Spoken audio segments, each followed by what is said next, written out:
Welcome to another Donna Downey Studios Artist Gang Tuesday. I'm Andrea Walford from AndreaWalfordDesigns.com, and today I'm going to show you how I created this She Is Closed in Strength watercolored piece using the She Is Donna Downey Studios stencil and Donna's Empowered Words stamp set. I'm working here on 140-pound hot press watercolor paper. The brand that I'm using is the Fabriano Artistico brand, and I purchased a 14 by 20 inch pad of traditional white, and then I cut it down to 9 by 12. I then secured my 9 by 12 inch piece to my work surface using a little bit of low-tack tape, and I took my Donna Downey Studios stencil and centered it on top. Now, because I didn't want to accidentally get any of my modeling paste above or below my stencil, I applied a piece of wax paper, a strip of wax paper, just above the stencil and just below the stencil, and then held that in place with a little bit more low-tack tape. So that now is going to hold the stencil in place while I apply my modeling paste. Now I'm using here the Wendy Vecchi Studio 490 black embossing paste, but you certainly don't have to purchase black embossing paste. You have a couple of options. You can take regular embossing paste and then use golden carbon black fluid acrylic paint to tint your modeling paste black, or you could even take like a clear, super heavy gel medium and then tint it black with some carbon black acrylic paint. You'd get a totally different effect, which would be equally cool. So here what I'm doing is I'm taking a small palette knife and I'm just carefully smoothing my modeling paste through my She Is stencil until I get a nice even layer. And then all the excess modeling paste I scraped back off my stencil and put it back in my tub. Now, a quick tip for you, whenever you're working with modeling paste or you're working with a heavy gel medium that you're applying through stencils, it's absolutely critical that you clean your stencil immediately afterwards. Now, what I usually do, because I'm in the middle of a project and I don't like to leave it behind just to go clean a stencil, I'll keep a plastic tub with water beside my work area, and then I'll place my stencil in there so that the modeling paste or the gel medium doesn't have time to harden until I have a chance to clean it. Now that modeling paste that I use dries to a matte finish, and I wanted to have a little bit of gloss. So while the modeling paste was still wet, I took some of my WOW Primary Ebony Ultra High embossing powder, sprinkled it on top, tapped it off, and then heated it with my heat tool until it had set.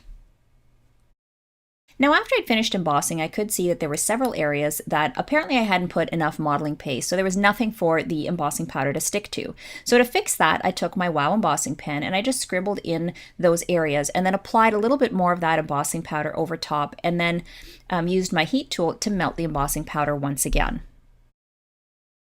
Now, if you've seen my work, then you know that I'm very drawn to bright, bold, vibrant colors. They make me happy. So my plan for this project right from the beginning was to create something that I could frame and hang in my studio. I wanted an inspiring saying on a multicolored watercolor background, and that's why I specifically chose to work on watercolor paper. Now, although you can use watercolor products on gessoed surfaces, the effect that you get, while also beautiful, is totally different than when you're working on watercolor paper. On watercolor paper, you can build layers of color, whereas on gessoed surfaces, you really can't without almost completely removing or altering the layer below. Now for my watercolor medium, I decided to go with Twinkling H2Os. I absolutely love this product because not only do they have gorgeous, deeply pigmented colors, but they're made with a very fine, high-quality mica, which gives them a subtle yet beautiful shimmer when dry. Now, if you don't have Twinkling H2Os, you can use any type of watercolor for this. And if you don't like bold colors, you can certainly use a softer palette of colors instead. Now, as you see, Twinkling H2Os come in these little pots, and when you remove the lid, they're hard, they look wrinkly, they may even have little cracks and bubbles in the surface, and that is totally normal. Now, you want to begin by misting them with water and then letting them sit for a few minutes to activate the watercolor, to kind of soften the color in there.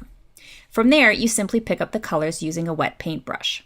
Now, because I wanted to create a multicolored or rainbow effect, I chose 6 colors and began applying them in strips. Now, I ordered the colors in such a way that I knew that when they blended, I wouldn't get a muddy effect.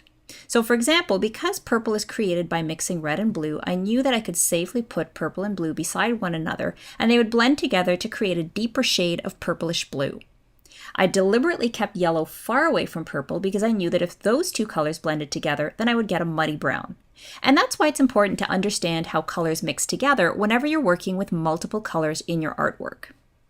Now, my first step in laying down my color was to brush a layer of water over the area that I wanted to begin painting, and I did this for 2 reasons. First of all, if you apply watercolor directly to dry paper, it seeps in quickly and you can end up with a patchy effect. By first applying a layer of water, you increase your working time. The watercolor will sit on top of the paper for longer, allowing you to get smoother layers and blends. Now, the second reason that you want to have this layer of water is that it will, for the most part, keep your watercolors contained within that area. Once I had my layer of water on to pick up each color, I simply dipped my paintbrush into water, swirled my paintbrush around in the little twinkling H2O pot to pick up a generous amount of pigment, and then applied it to my watercolor paper. Now, almost each time I would move on to another color, I would start by adding that first layer of water. Now, as I moved from color to color, I would also occasionally pick up my paper and tilt it and angle it to begin creating a few drips and color blends. Now, once I had my first layer of colors down, I then went back again to the first color, which by that point was completely dry, and began building a second layer of color over top. And I did this both to intensify the colors and also to try and create more drips and blends between the individual strips of color. Now, after I'd finished applying my second layer of color, I then grabbed some of my Heidi Swapp Gold Color Shine and spritzed it a few times onto my watercolored area to give it even more shimmer as well as create some larger gold splats. Then I kind of stepped back and assessed, and in looking at it, I was still finding that the colors weren't blended enough for my taste, so that's when I decided to bring in a spray bottle filled with water. I angled my watercolor paper so that it was standing almost upright and began spritzing over top of the colors and allowing the water to run down and pull the colors downwards. Now, if I had done this on a gessoed surface, as I was talking about earlier, I would have run the risk of completely washing the colors off. But because I'm working on watercolor paper, a good amount of the pigment has already seeped into the paper, so while the water will pull the color and cause it to run, there's plenty of color still left behind. And then every once in a while, if I still found that I wasn't getting it to pull enough, I would then go back with my paintbrush in the twinkling H2O pot and just add a little more and then spritz it and allow it to run down. Once I was finally happy with the blend, I then let it dry, and once it was dry, I added in additional subtle texture by bringing in one of the sentiments from my Donna Downey Studios Empowered Words stamp set, and I chose the saying about strength.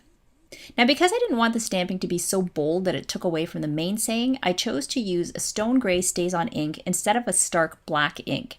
And each time I inked up my stamp, I would stamp off onto my scrap paper and then stamp on the watercolored area until there was no more ink left on my stamp.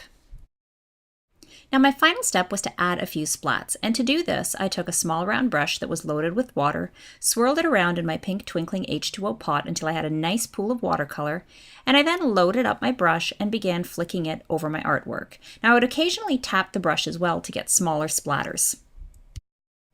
So there you have it. That's how I created my She is Clothed in Strength artwork.